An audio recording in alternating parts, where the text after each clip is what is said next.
Well, hey guys, this is DK Spencer, and I finally picked up a Beeman BP50. So these have been around a little while. I hadn't picked one up yet because I really didn't want an orange or a yellow one. I kept holding out hoping I could get a black one. Well, my boy Eric from the Less Lethal Spot sent me a link the other day, and I ordered one as soon as I could. So today we're going to open this up, get my initial thoughts. I haven't opened the package yet, so we're going to see, what the initial thoughts are on it. Then we're going to get some numbers on it, and then we're going to compare it to a Byrna CL, because I feel like this is going to be kind of a pretty comparable little comparison, so we'll find out. Make sure to subscribe and stay tuned though, because the next video I do with this, I'm actually going to put on some mods from East Coast Less Lethal. We're going to find out what kind of power we can get with that stuff and see what it looks like. But anyway, I want to do this video just how it comes right out the box and kind of keep it clean. So let's get right into it. Alright, so something else you guys are going to want to definitely stay tuned for. You guys have seen my 6 needler videos, so Greg from East Coast Less Lethal also sent me some end caps to use on these big bore .625 Magnum mini broadhead blowgun darts. So these should be very, very interesting. So stick around for that as well. Alright, so here it is in the package. You can see a little bit closer. Sorry about the glare from the light, but pepper ball, rubber steel ball, powder ball. Doesn't say riot ball, but we're going to find out for sure. So on the back we see 50 caliber semi-automatic CO2 powered 8-round magazine, 20 plus shot capacity. I guess they're trying to say with the CO2, because if it's an 8-round mag, it's not a 20 shot capacity, it's an 8 or 9 shot capacity, but you get what I'm saying. So automatic trigger safety, muzzle velocity up to 385 feet per second. Of course, it does not say with what weight ammo. There's your dimension, 7.32 inches by 5.51 inches by 1.18 inch. Overall length 7.32 inches. Weight 1.35 pounds. Power source CO2. Doesn't say what size. I think it's 12 though. CO2 Pierce technology, tool-free quick activation system, and effective range up to 150 feet. All right, enough talking. Let's open this baby up. Let's try to anyway.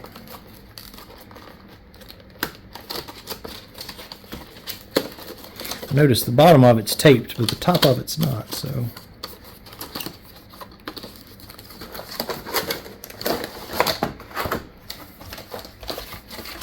Alright, nothing else in the box except for the owner's manual. And it seems pretty thin. Who cares? Alright. I don't know how to, if I can't figure out how to make this thing work by now, we're all in trouble. Alright, so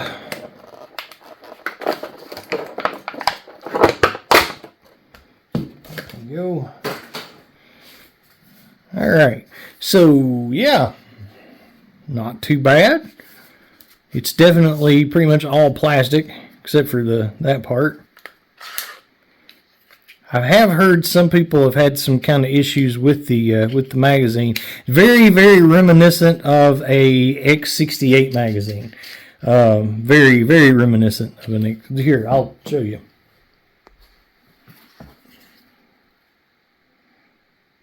I mean, it's literally just a miniature X68 magazine. You've got your follower tab. I mean, it's crazy. Catches down at the bottom just like that. I mean, seriously, it's identical, except for it's got that little slant on it and it's smaller. All right, so interesting.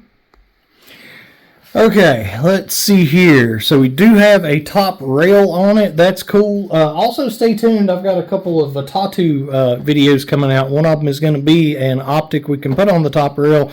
One of them is going to be a laser, but we'll get to that in another video. So, sights. Oh, it's got nice sights, actually. So we got kind of some fiber optic, red front, green back. Let me get here where I can see what you're seeing. Here you go. So definitely good looking sights. There we go. Yep. So, not super duper high quality looking. You got, you know, your pretty decent seam down the middle where it's put together. Of course, I mean, what do you expect? It's, you know, clamshell together. It's got a cap on the back, also reminiscent of an X68. That's about the only two things, would be the magazine and that. As far as, you know, obviously it's got the rail and a rail, but that don't count. Nice little finger grooves, I do like that. And the piercing system is the same as an X68 too, pretty much identical. So this is going to pierce. And just like I say with the X68s, make sure to be careful, because you don't want to cross thread these. So take your time screwing those in, turn it backwards, get your thread started. It does look like a better O-ring than what at least the original, like the Intrabusters and Gen 1 X68s came with. I'm not sure about the newer ones, but I've pretty much had to replace all my O-rings there on those. This one looks like a pretty good looking O-ring, so good feeling about that. So these are 12 gram CO2, about positive. I know they are. Alright, so since this is the first time using it, spray a little DuPont silicone lubricant up in there. So your tip of your CO2 is going to be toward the bottom of this.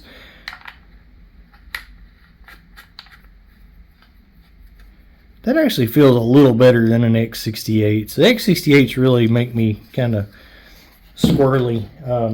I haven't had one cross thread yet, but I definitely see it as a possibility. Alright, so I've got some of the 50 caliber rubber steel balls, and I've also got some of the 50 caliber riot balls. So let's see here.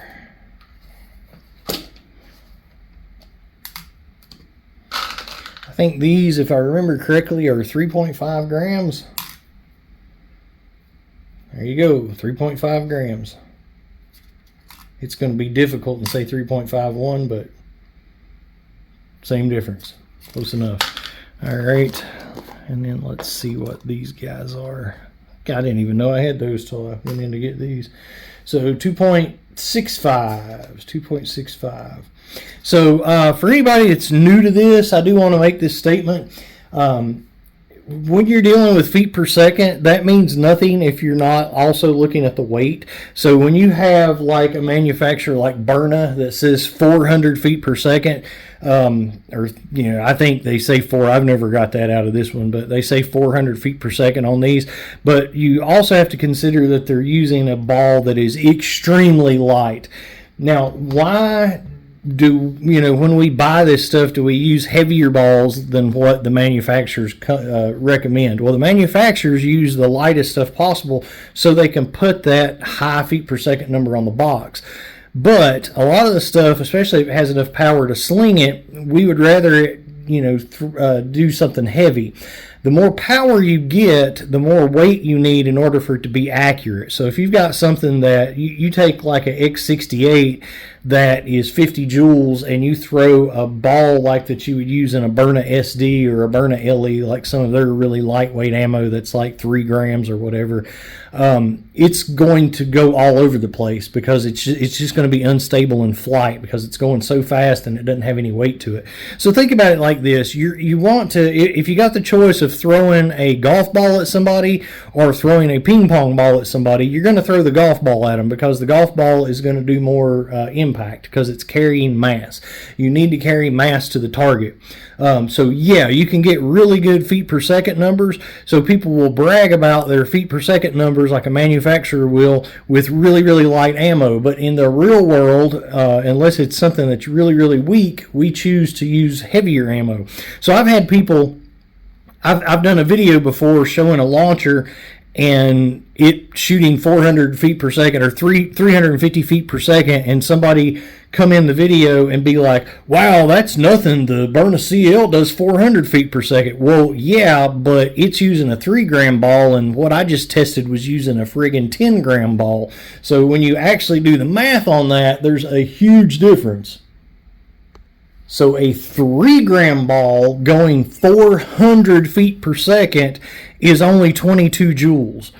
A 10-gram ball just going 350 feet per second is 56 joules. So 50 feet per second more, but the difference between 22 joules of energy and 56 joules of energy. So quite a big difference. And that heavier ball is going to be more stable in flight and carry more mass to the target, blah, blah, blah. So anyway, I'll get off my soapbox about that. So what did I say these were? I already forgot now. I've talked too much.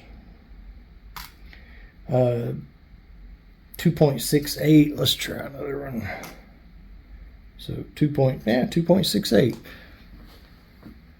Now, I do not have a ball gauge for 50 caliber. Like, whoops, I always drop something in these videos, but I've got one for 68 caliber, but I don't have anything to measure 50 cal.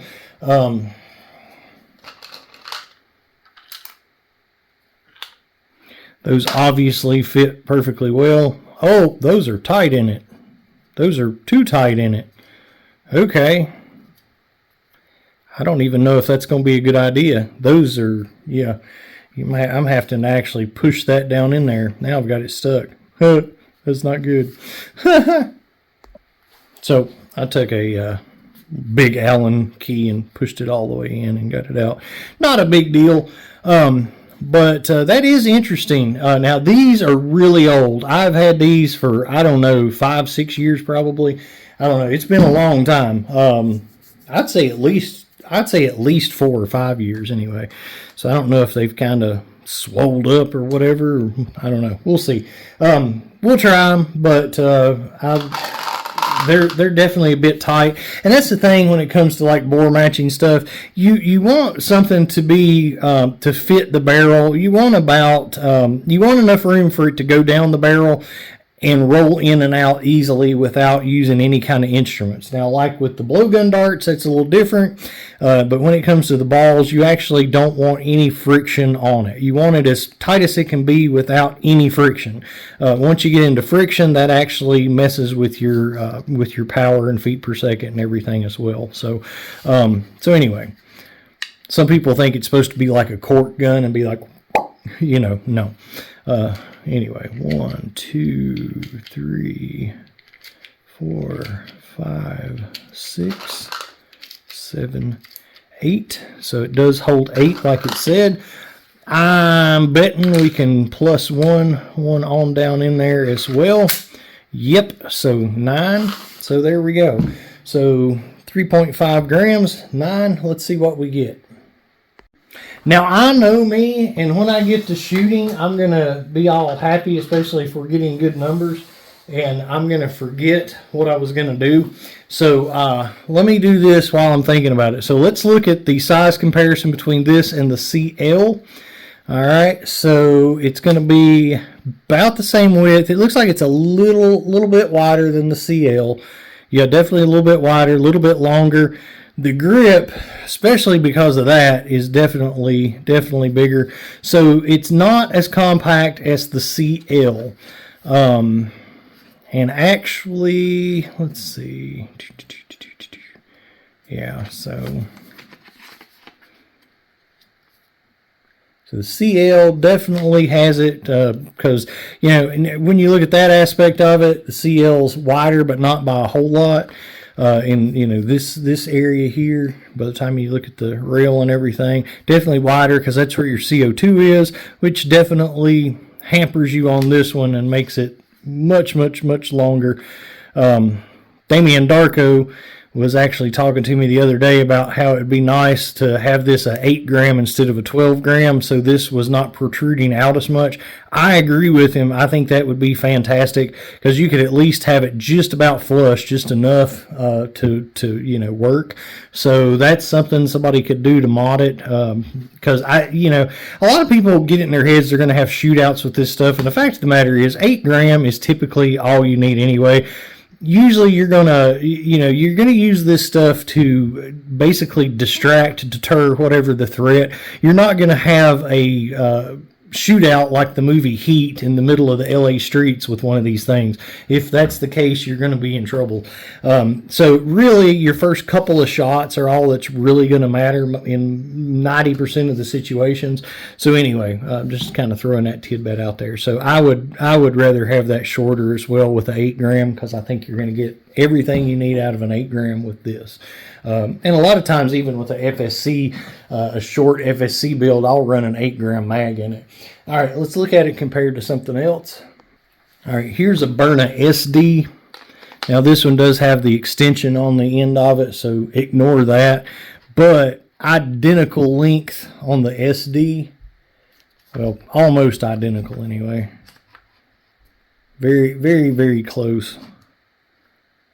Very, very close. The SD is wider, and grip wise, again, if it wasn't for the CO2 piece sticking down, they would be pretty much identical. So for anybody that's curious about these, they're just about exactly like an SD except for thinner. But lengthwise, just a hair, not even enough to matter. Grip's the same except for that piece that sticks down, but quite a bit thinner. Now I do have a grip sleeve on this one, so look up at the top, and in that angle you can see it better, but that's misleading because that does make the grip thicker. And I'll point it at you because okay. All right, here's that. All right, let's look at a Salt Supply S2. That's probably one power-wise that's going to be pretty comparable to it, I hope. So got about the same length on the grip because you got the same problem with the S2. Definitely shorter. Definitely shorter. Yeah, the grip is a little bit shorter than the S2. Width-wise, the S2 is definitely wider. Not horribly. Yeah, I guess it is, because that bevel there kind of throws you. So yeah, it's definitely wider. Okay. Whee. And this would not be complete without comparing it to an X68. Technically, mine's an intrabuster, which is the same thing as a Gen 1 X68. Make sure to stay tuned. I'm getting ready to upgrade this one, upgrade all the O-rings, the bolt, and the rear cap to all Gen 2 stuff. So I'm going to have a video coming out really soon that actually shows how to do that step by step with stuff from MCS. All right, so the X68 or intrabuster is actually going to be longer, the grip wise, and longer in the barrel, and wider. So there you go. All right. So basically, similar to an SD, smaller than an S2, smaller than an X68, bigger than the CL. But not by a whole lot if it wasn't for that part, unfortunately. All right, now compared to an 88 Joule FSC. No, I'm just kidding. Let's shoot this thing. All right, well, let's get right to it. So we've got the 3.5 gram riot balls in here. Safe direction. All right, she's pierced. I hear no leaking.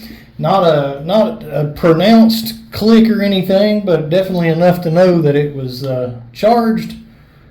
And all right, so 342 feet per second.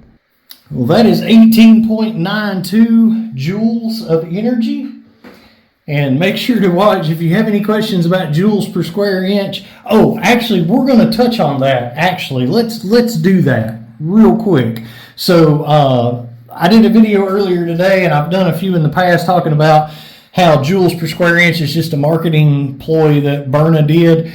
So Byrna rates the the CL at 42 joules per square inch, and that's actually 12 joules, but then put into the equation because it's got a 61 caliber instead of a 68 caliber. So the smaller the projectile, the more power in joules per square inch it gets for the same amount of muzzle power. Complete gimmick. So anyway, that would be, let me tell you what this would be. And I'll just show you real quick for anybody that's not familiar with what I'm talking about. So if you got a 68 caliber and it's 10 joules, you multiply 10 by that to give you your answer. So that'd be, 27, whatever. So 61 caliber, 10 joules, multiply it by that. So your 61 caliber, that's your CL. So you multiply 12 joules, which is what the manufacturer rates it at, and what mine hits on its best day, times the 3.421 equals 41 joules per square inch. So because this is a 50 caliber instead of a 61, you're actually using 5. You're multiplying it by 5 instead of 3.42.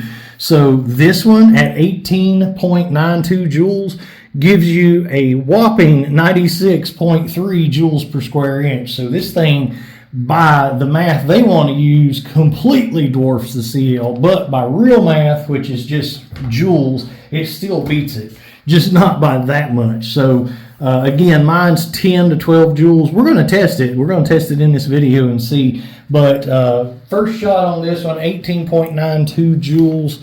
Yeah. Oh, and even more, 366. Did you guys see that? 366. All right, so that is 21.66. No, we're not going to check the joules per square inch on all these because it's completely useless. I just wanted to make a point. So anyway, that makes math easy. So 366 again. So that's nice. 366. 21.66 again. Very, very nice. Very, very nice. All right, 354.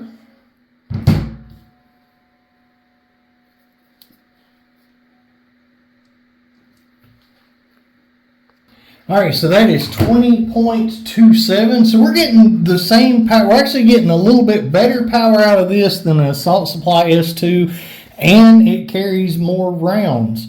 And it's much more compact, so whew, I like it. And definitely a little bit bigger than the CL, but definitely kinetically is going to be better, and I'm going to prove that to you in a minute.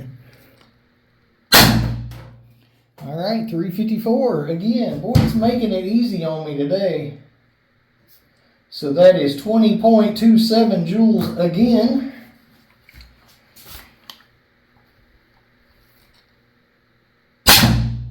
Look at that. Look at that. All right, I like that. 20.27 joules again. That's pretty crazy because when it's a different number, I actually pause the video and go in and calculate it and then come back because I've got it pulled up on my computer. I can do it with the calculator here, but I'm just too lazy. I don't want to think. I just put it in the calculator. All right, 348. All right, that's 19.59.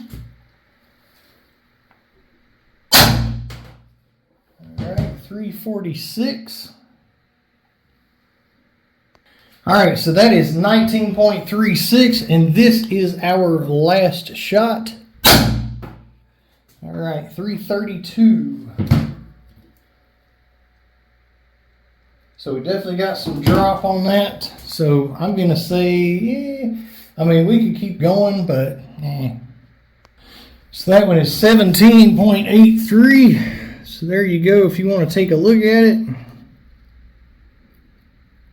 That's some pretty doggone good numbers for what it is. Again, on par, actually a little better than the S2. My S2 hits pretty consistently at 20. So some of it even, was hitting 21.66, so getting up there. Definitely better numbers than we're going to have on the CL. I can guarantee you that. And I've had two different CLs, and both of them got the exact same numbers, and neither one was impressive. So if I'm going to carry one of these kinetically, it's definitely going to be the BP50 versus the CL, even though there's a little bit smaller difference when it comes to power. Well, let's show exactly what I'm talking about before I speculate very much, but I know pretty much what it's going to be. All right, so by the way, I'm going to quit shooting now as far as with this CO2. So whenever you want to quit,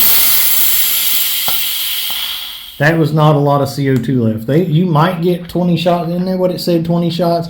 You might get 20 shots out of it. I highly doubt that. I highly doubt that. And if you do, they're not going to be very powerful, because it was already dropping, down to 17 with the last one, 17.83 with the last one, which is a pretty decent drop there. And it was just going to go downhill from there, especially no more than what was left in that. So anyway, all right, let's come here. And I'm going to give the Byrna all kinds of advantage here. So let's see, 2.1. So these are extremely light. So 2.1. All right, so we're going to call that 2.1. I'm going to let's do this. 2.1. Byrna CL, and then this is BP50. All right. So 2.1 grams. Now, I'm going to pre-pierce this one. Somebody on one of my videos one time was like, "You're an idiot. You can't pre-pierce a CL. They don't have a safety." Oh, really? All right. So these only hold 5. We are going to +1 this one as well. So remember, so we're going to have 6 in this one. So no matter what the results are, this was 9 shots and this is only 6. That's 3 shots less too. So, that's, this is pretty much, this is a pepper launcher. All right. All right. I haven't done this in a while. I haven't shot this one really much.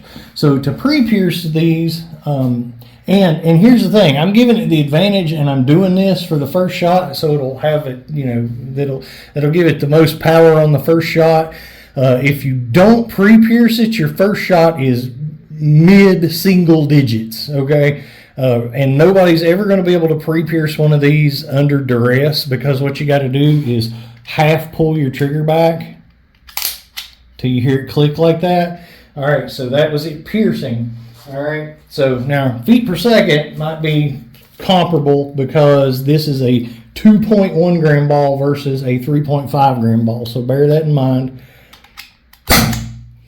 All right, see, they say 400 feet per second, 338, that's what I'm doing. And again, I've had 2 of these, and both of them are pretty much the exact same power, tested right out the box, no damage done, no nothing. So 338.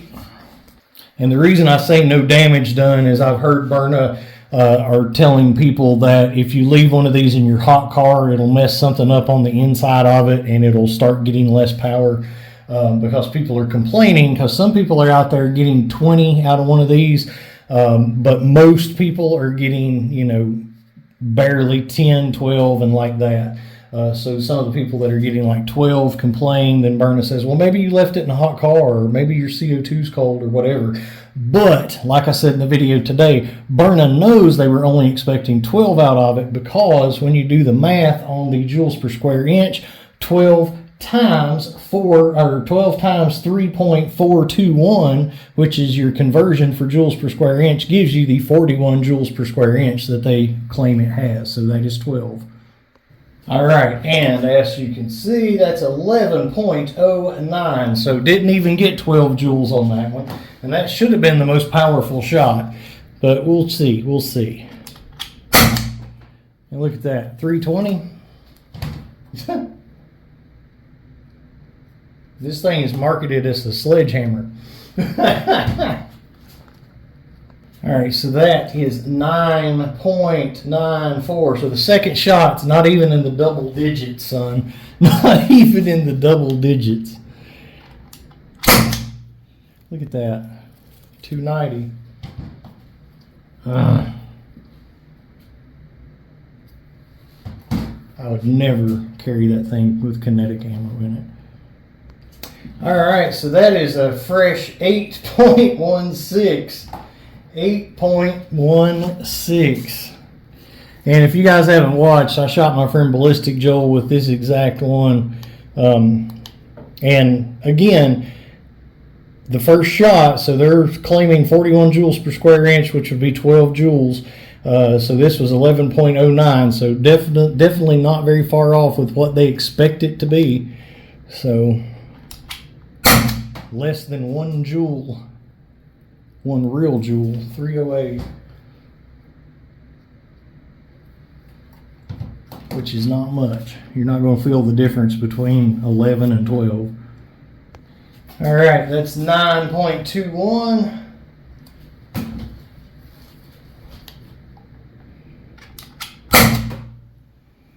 .310.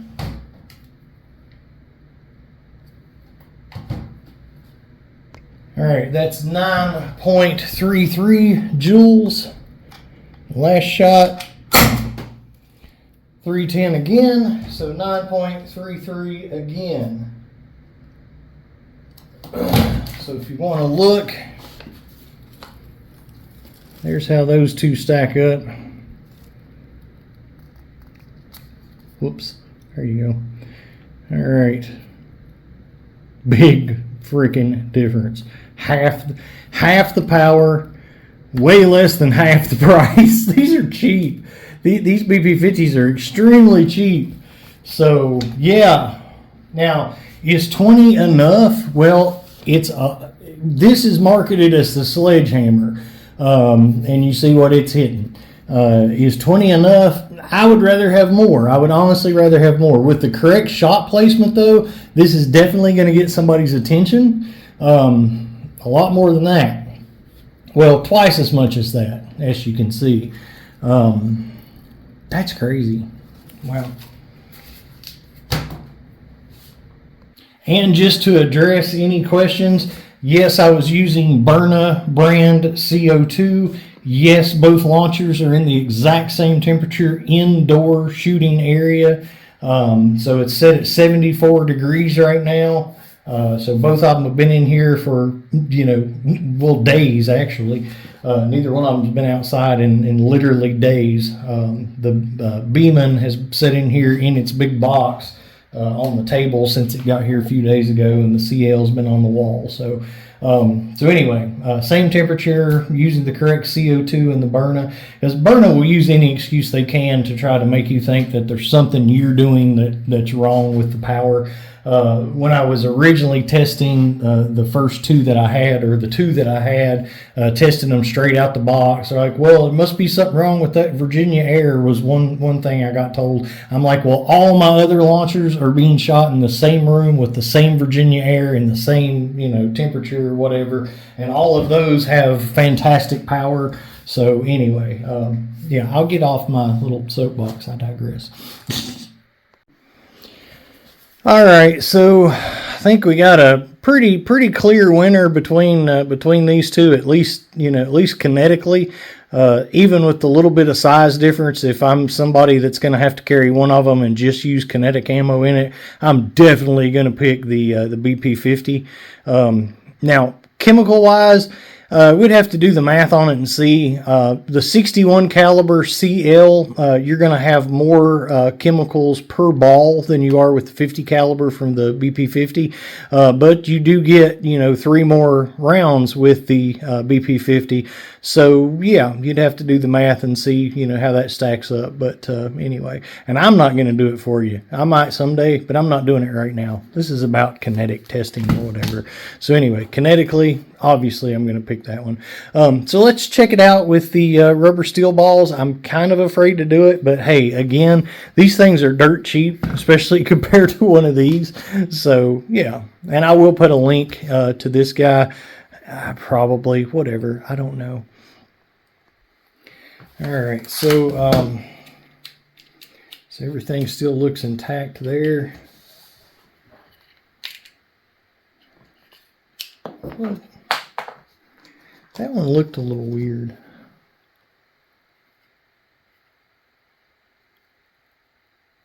Yeah, maybe I'm crazy.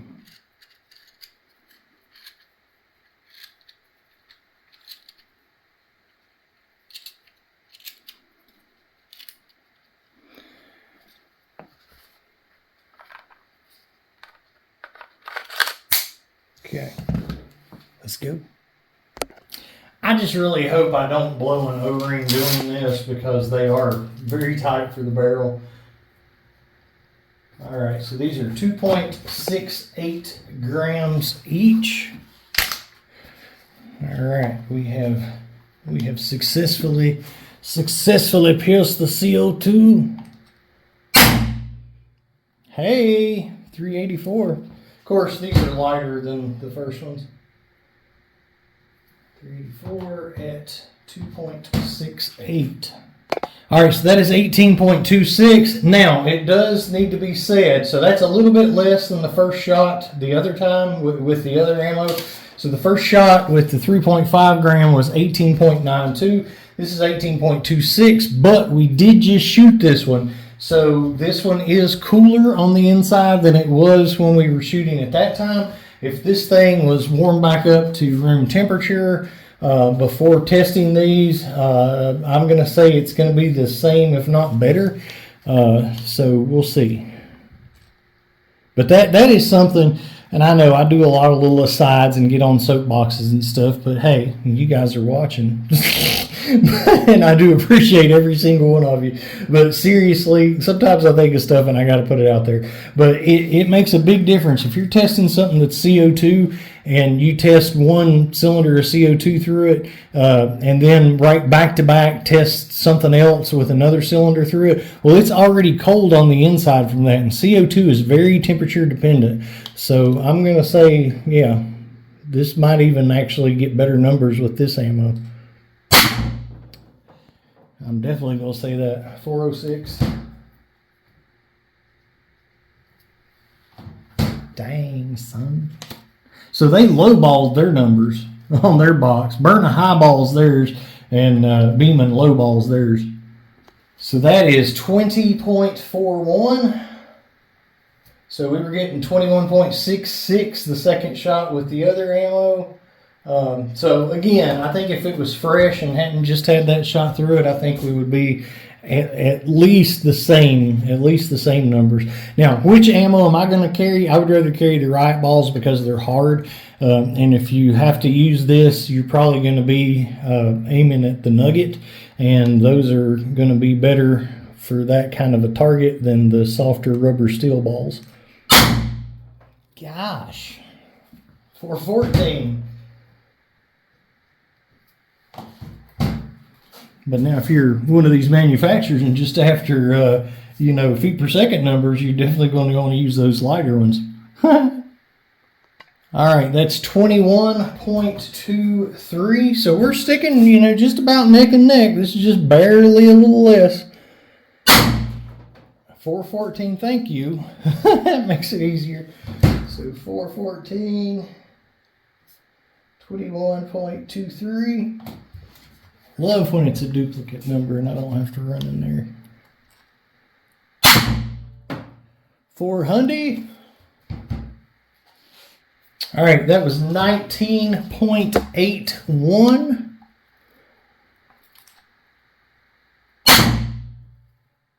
404. All right, so that is 20.21. 402. All right, so that is 20.01. 390. 396. This thing has a really good trigger, by the way. I really like this. This is fun to shoot. Seriously, 396.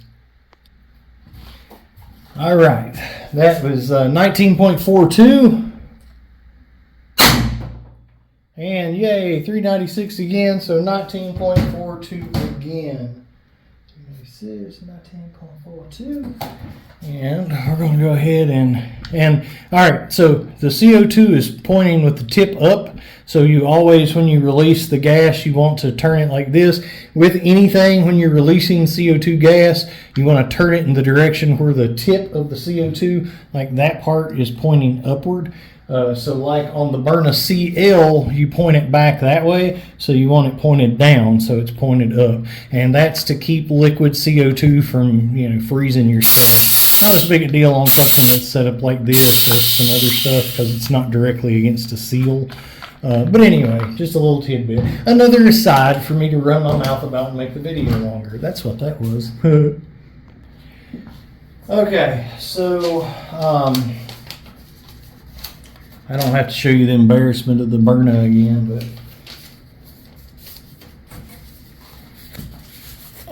if you want to look at these two numbers, so the 2.68 gram rubber steel balls versus the 3.5 gram riot balls, not a lot of difference.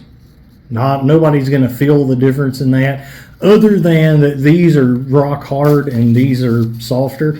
So hitting skin and stuff, you're not gonna, not gonna really feel much difference. A nugget, something hard behind it, I think this is gonna, be a little more effective. All right, yeah. All right, so right off the bat, the Nitecore NPL27, I've done an entire video on that one. That one fits it. And Olight Balder S and Balder Mini fits if you want something that's got a light and a laser on it. And we'll do more stuff. Another Nitecore that fits it, and this one actually has a green laser and a light, is the NPL25GL. I've also done videos on those as well. So there's a few little choices there. Obviously, anything that's got a pick mount on the top or on the bottom of it, it's going to fit as far as an optic goes. So, I mean, you can get plumb crazy and put an EOTech on it, whatever you want. It don't matter. So it does not have a cut. What else? There was something else I realized somebody was going to ask me, and I wanted to it does not shoot shaped projectiles. It only shoots balls. Yeah, what else can I tell you? I don't know. So anyway... So guys, make sure you like and subscribe to this video, but also make sure that you check out my channel, because I have been doing this for several years now, and I've got over 2,000 videos on my channel, mostly less lethal and air guns and some flamethrower action like that guy down there. But I show you guys how to build and customize and modify this stuff yourself. I do have some black powder stuff on there as well, not a whole lot. But not only do I show you how to build it yourself, I also do a lot of testing with, different kinds of stuff like steel, concrete blocks, ballistic gel. I've got several videos with my friend Ballistic Joel where we're doing, real life kind of things. So make sure to check all that out, and thanks for watching. That is a flamethrower, yes.